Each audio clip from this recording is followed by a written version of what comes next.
যারা তখন পুলিশ ওরা নেমেছিল পুলিশের গুলির সামনে দিয়ে যারা মানে পিছু হটেনি তারা কেউ পয়সা পায়নি বলে আমি যতদূর জানি।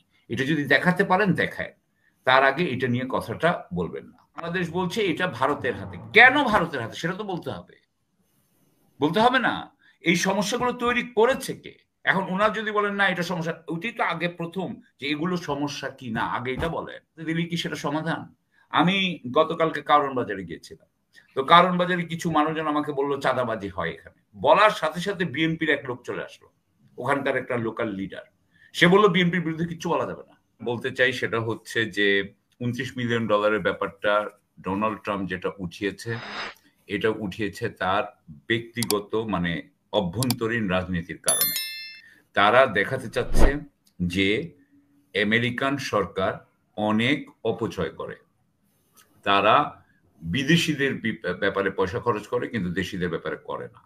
এটা দেখাতে যে তারা $21 মিলিয়ন ভারতে বা বাংলাদেশে যে $29 মিলিয়ন কথা বলছে, সেইটা ওদের দেশের একটা আমার মনে হয় যে একটা প্লেন একটা কিনতেই তো ওদের লাগে $100 মিলিয়ন, $150 মিলিয়ন। সেটার তুলনায় এটা কিছুই না। এটা আসলে ওই এবং এটা বারবার তুলছে ডোনাল্ড ট্রাম্প, হচ্ছে গিয়ে যে এই ইউএসএইড এবং তার মাধ্যমে লেফটিস্ট পলিটিশিয়ানদেরকে আপনার বিপদে ফেলানোর জন্য, তাদের সমালোচনা করার জন্য। $29 মিলিয়ন যেটা বাংলাদেশে এসেছে, এর আগেও আমরা শুনেছি যে আইআরআই, এনডিআই এবং আরেকটা বোধহয় democracy foundation for democracy something like that, ওরা কিন্তু এখানে কাজ করছিল এখানে হাসিনার সময়, শেখ হাসিনার সময়, যে রাজনৈতিকভাবে কোনোভাবে সম্পৃক্ততা মানুষের বাড়ানো যায় কিনা। সেখানে তারা র্যাপারদের সাথে কথা বলেছে, তারা তৃতীয় লিঙ্গের মানুষের সাথে কথা বলেছে, তাদেরকে দিয়ে সাংস্কৃতিক অনুষ্ঠান করাতে চেয়েছে। এরপরে আমরা শুনলাম এই 29 মিলিয়নের কথা, যেটা আমরা শুনছি যে এটা অতি বামপন্থী দুইজন কাজ করেন, একটা দুইজনের প্রতিষ্ঠানে গিয়েছে। $29 মিলিয়ন আপনার যদি আপনি খরচ করতে চান, সেটার জন্য কিন্তু একটা বড় আপনার এস্টাবলিশমেন্ট লাগে, আপনার কিন্তু একটা বড় অফিস লাগে, আপনার অনেক মানুষ লাগে।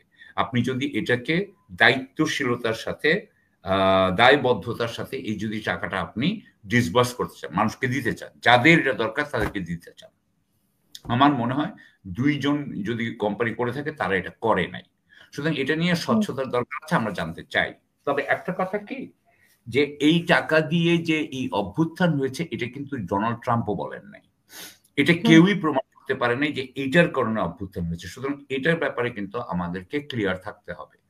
যারা তখন পুলিশ ওরা নেমেছিল পুলিশের গুলির সামনে দিয়ে যারা মানে পিছু হটেনি তারা কেউ পয়সা পায়নি বলে আমি যতদূর জানি। এটা যদি দেখাতে পারেন দেখায়, তার আগে এটা নিয়ে কথাটা বলবেন না। আচ্ছা, এরপরে আপনি বললেন যে জয়শঙ্কর কি কথা বলেছেন আমাদের পররাষ্ট্র উপদেষ্টার সাথে, এবং জয়সওয়াল বোধহয় ওদের মুখপাত্র, সেও বলেছে ভারতের একটা ইম্পিরিয়াল অ্যাটিটিউড আছে। এই কথাগুলোর মধ্যে একটা যে তারা দিল্লির থেকে তারা ওই বাংলাকে বলছে, এরকম একটা মানসিকতা আমি দেখতে পাই। এই মানসিকতার জন্য আপনার সরকারও দায়ী, আমাদের সরকার দায়ী। কারণ আমাদের পররাষ্ট্র উপদেষ্টা উনি ব্যক্তিগতভাবে খুবই ভদ্র মানুষ, উনার পক্ষে এই ধরনের কনফ্রন্টেশনাল কথা সম্ভব না, করা সম্ভব না। কিন্তু আমার মনে হয় জয়শঙ্কর যা বলছেন তাকে এটার উচিত জবাব দেওয়া উচিত ছিল। ভারত হচ্ছে বড় দেশ, সেই জন্য ভারত দিয়ে আমাদের সমস্ত নদী প্রবাহিত হয়, আমাদের থেকে প্রবাহিত হয়ে ওদের ওখানে পড়ে না। আমরা সীমান্তে গুলি করি না ওদের মানুষকে, ওরা গুলি করে। আমাদের ট্রেড ডেফিসিট আছে ওদের সাথে, হ্যাঁ, আমাদের ট্রেড সারপ্লাস নাই। প্রতিটা জিনিস ওদের হাতে কিন্তু আপনার দড়িটা, সেখানে তারা ডিসাইড করছে হচ্ছে আমাদের সম্পর্ক কেমন হবে। সেটা আমাদের পররাষ্ট্র উপদেষ্টা তাকে বলেছেন কিনা আমি ওনাকে জানতে চাই ওনার থেকে। সরি, না, দুই উপদেষ্টাই বলেছে সম্পর্ক কেমন হবে তারা ঠিক করবে। উনি ভারত বলেছে বাংলাদেশ ঠিক করবে, বাংলাদেশ বলছে ভারত ঠিক করবে। ভারত বড় দেশ হওয়ার পরে কিভাবে এটা বাংলাদেশ ঠিক করবে? ওরা আমাদেরকে তিস্তাতে পানি দিবে না, ওরা আমাদের সীমান্তে মারবে, ওরা আমাদের কি বলে আপনার চিরকালীন ধরে আমাদেরকে বাজেট কি বলে বাণিজ্যিক ঘাটতিতে রাখবে, তাহলে আমরা কি করতে পারি এই সম্পর্ক তৈরি ঠিক করার জন্য? করার কথা তো প্রত্যেকটা জিনিস ওনাদের হাতে। আমি এগুলো বলতাম, এই জিনিসটা জিজ্ঞেস করতাম। তো আপনি যে বললেন যে বাংলাদেশ বলছে এটা ভারতের হাতে, কেন ভারতের হাতে সেটা তো বলতে হবে, বলতে হবে না? এই সমস্যাগুলো তৈরি করেছে কে? এখন ওনার যদি বলেন না এটা সমস্যা, ওইটাই তো আগে প্রথম যে এগুলো সমস্যা কি না আগে এটা বলেন। যদি মনে করেন এটা সমস্যা, তাহলে সমস্যাটা করেছে কে? সমস্যাটার সমাধান কোথায় হবে? আমার দেশে তিস্তা পানি হবে কি হবে না, এখানে চীনের দ্বারা আমরা রিজার্ভার বানাবো কি বানাবো না, সেটা তো নির্ভর করবে সম্পূর্ণ ভারতের অ্যাকশনের উপরে, নাকি না? আপনি আমাকে পানি দিবেন না, আমি তো রিজার্ভার বানাবোই, বানাবো না? সো আমার পুরো জিনিসটাই ছিল ভারতের উপরে। ভারত প্রত্যেকটা নেবারের সাথে, যে প্রত্যেকটা প্রতিবেশীর সাথে তার যে সমস্যা, তো তাহলে কি নেপালের সাথে ভারতের জন্য এটা নেপালের সমস্যা, পাকিস্তানের সমস্যা, খালি ভারতের সমস্যা নাই, একটা মাত্র কমন, সেটা হচ্ছে ভারত। আমি আরেকটা কথা বলে শেষ করতে চাই, কয়েকটা কথা। লেফটেন্যান্ট ফারাবি একটু আগে যেটা বলেছেন, এটা আমাকে কিন্তু এক ধরনের আশা দিয়েছে। আমাদের জুনিয়র অফিসাররা এরাও কিন্তু, এদের কারণেই আমরা মনে করি যে এই আর্মি চিফ আসলে শেখ হাসিনার পক্ষে যেতে পারেন নাই, এটা আমি মনে করি। হ্যাঁ, হতে পারে, আমাকে বলা হলো কয়েকদিন আগে যে উনি খুবই ডিসেন্ট ম্যান। হ্যাঁ, আমার বন্ধুরা আমাকে বলছে যে উনি খুবই ডিসেন্ট ম্যান, ও আজিজ টাজিজ হইলে সমস্ত অ্যারেস্ট করে ফেলতো, অফিসারদেরকে যারা গুলি করছে না তাদেরকে অ্যারেস্ট করতো, তাদেরকে জেলে ঢুকাই দিত, ও তো এটা করে নাই, এগুলো বলছে। হতে পারে he is a dissent man, আমি এটা অস্বীকার করব না, আমি তাকে চিনি না। কিন্তু ব্যাপারটা হচ্ছে এই যে ওয়াকার সাহেব সম্পর্কে কয়েকদিন আগে সুবীর ভৌমিক, আচ্ছা আপনি জানেন যে ভারতীয় সেনাপ্রধান কি বলেছে? ভারতীয় সেনাপ্রধান বলেছে যে তার সাথে উনি সারাক্ষণই কন্ট্যাক্টে ছিলেন। উনারা কি কথা বলেছেন সেটা আমাদেরকে বলুক। সেই জন্য এটা হচ্ছে এক। দ্বিতীয় হচ্ছে সুবীর ভৌমিক একটা লেখা লিখেছে কয়েকদিন আগে। সেই লেখাতে সে কি বলছে? সে বলছে যে ওয়াকার চাচ্ছেন যে এখন তাড়াতাড়ি নির্বাচন করে বিএনপির হাতে দিয়ে দিতে, মানে নির্বাচন হলে তো বিএনপি জিতবে এখন যদি তাড়াতাড়ি করে করা হয়। আপনি দেখেন যে এখন তার যে বিবৃতি, সেই বিবৃতিও হচ্ছে কি যে উনি যাতে এটা যাতে নির্বাচনের আগ পর্যন্ত, উনি যেটা উল্লেখ করেছে নির্বাচনের আগ পর্যন্ত সতর্ক থাকার জন্য এবং বল থাকা এবং নির্বাচন, তার মানে তাড়াতাড়ি করে ফেলো। আসলে সেটার সমাধান কি? নির্বাচন করে বিএনপির হাতে দিলে কি সেটা সমাধান? আমি গতকালকে কারণ বাজারে গিয়েছিলাম, তো কারণ বাজারে কিছু মানুষজন আমাকে বললো চাঁদাবাজি হয় এখানে। বলার সাথে সাথে বিএনপির এক লোক চলে আসলো, ওখানকার একটা লোকাল লিডার। সে বললো বিএনপির বিরুদ্ধে কিচ্ছু বলা যাবে না। আপনি দেখেছেন যে যুব দলের ওইরকম মারণাস্ত্র নিয়ে টহল কি বলে আপনার মহড়া দিচ্ছে। ওরা এখন ইয়েতে বলতেছে, গ্রাসরুটে বলছে বিএনপির বিরুদ্ধে কোনো কথা বলা যাবে না। অলরেডি আরেক স্বৈরতন্ত্র চলে আসছে। এখন ওয়াকার চাচ্ছেন, আপনি জানেন যে বিএনপি ভারতের বিরুদ্ধে কোনো কথা বলে নাই, তিস্তা নিয়ে একটা বলেছে, কিন্তু আসলে দিল্লির বিরুদ্ধে যে সত্যিকারের যে কথাগুলো বলার দরকার তারা বলে না। আপনি জানেন যে তাদের যে পররাষ্ট্রমন্ত্রী হবে আমির খসরু চৌধুরী, সে অমিত শাহের সামনে হাত জোর করে দাঁড়িয়েছিল। আপনি জানেন যে এই বিএনপির লোক তারা কেউ আমাদের যে এস আলম বলেন, বসুন্ধরা বলেন, তাদের বিরুদ্ধে কোনো কথা বলে না। অর্থাৎ এদের হাতে গেলে এই অর্থনীতি, এই ক্রনি ক্যাপিটালিস্টই থাকবে, এটা বড় লোকদের হাতেই থাকবে, এটা অলিগার্কদের হাতেই থাকবে। হ্যাঁ, আমাদের দেশে আবার ওই আমলাতন্ত্র সব এখন বিএনপির হবে কয়েকদিনের জন্য, তারপরে আবার ভারতের হবে, আপনার আধিপত্য হবে। এখন আমি এই জন্য মনে করি এটা সমাধান নয়।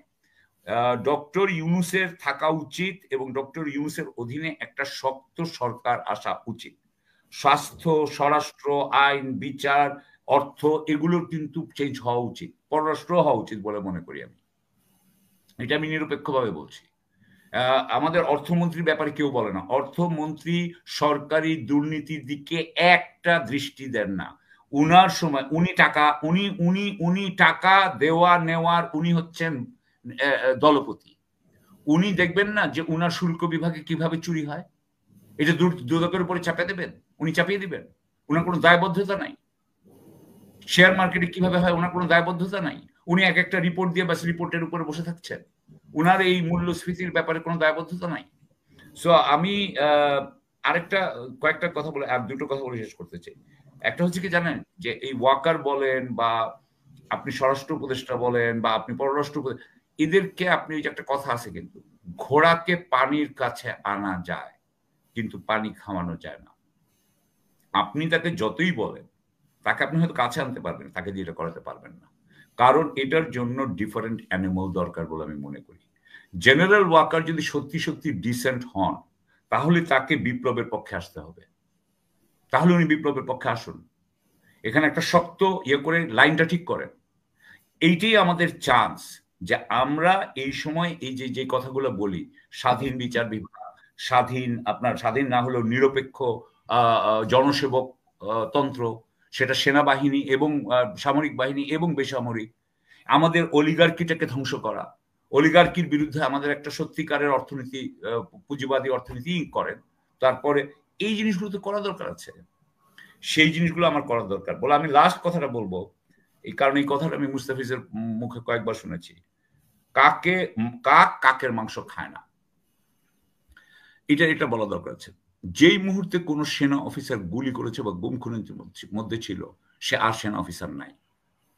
সেনা অফিসার মানে আপনার খালি ইউনিফর্ম পরে থাকা মানেই সেনা অফিসার না। আপনি যদি সেনা অফিসার হয়ে আপনি যদি ধর্ষণ করেন, আপনি সেনা অফিসার নাই। আপনি যদি হত্যাকাণ্ড করেন, হত্যাযজ্ঞ করেন, আপনি সেনা অফিসার নাই। আপনি যদি সেনা অফিসার না থাকেন, আপনি তখন একটা গুন্ডা হয়ে গেছেন। You have turn into a criminal. আপনি তখন অপরাধী। প্রাইমা ফেসি বলে একটা কথা আছে, আপনাকে, আপনি ওটা আমাকে বলতে পারবেন না, আপনি করেছেন, এখন করার পরে বলতে পারবেন না যে না আগের থেকে আপনি আমাকে ভাবতে হবে নির্দোষ। ওটা আইনের ব্যাপার, ওটা বিচারের ব্যাপার। আমরা জানি এটা চাকরিতে এটা করা যায় না। চাকরিতে আপনি যেই মুহূর্তে বুঝেছেন যে এটা প্রাইমা ফেসি এটা করেছে, সে কিন্তু তখন সম্পূর্ণভাবে এই বাহিনীর শত্রু, এই বাহিনীর বিরোধী, বাহিনীর মর্মর বিরোধী, স্পিরিটের বিরোধী। সুতরাং কাক কাকের মাংস খায় না মানে কি? যদি মুস্তাফিজ একজন অনারেবল আর্মি অফিসার হয়, হাসিনুর যদি একজন অনারেবল আর্মি অফিসার হয়, তাহলে সমস্ত ডিসঅনারেবল আর্মি অফিসার এবং জেসিও এবং এনসিওর বিরুদ্ধে কথা বলতে হবে, তাদের বিরুদ্ধে অ্যাকশন নিতে হবে। না নিলে এই আর্মিকে, আর্ম ফোর্সেস কে বলেন বা আপনি সিভিলিয়ান জনসেবকের বেলায়ও প্রযোজ্য, এটা বেশি প্রযোজ্য সামরিক বাহিনীর ব্যাপারে। তো আমি আশা করি যে আর কেউ কখনো কাক, আর যারা বলছে যে কাক কাকের মাংস খায় না, আপনি কাক, আপনি কাক, আমরা কাক না, আমরা অফিসার ছিলাম। আমি এটুকু বলে শেষ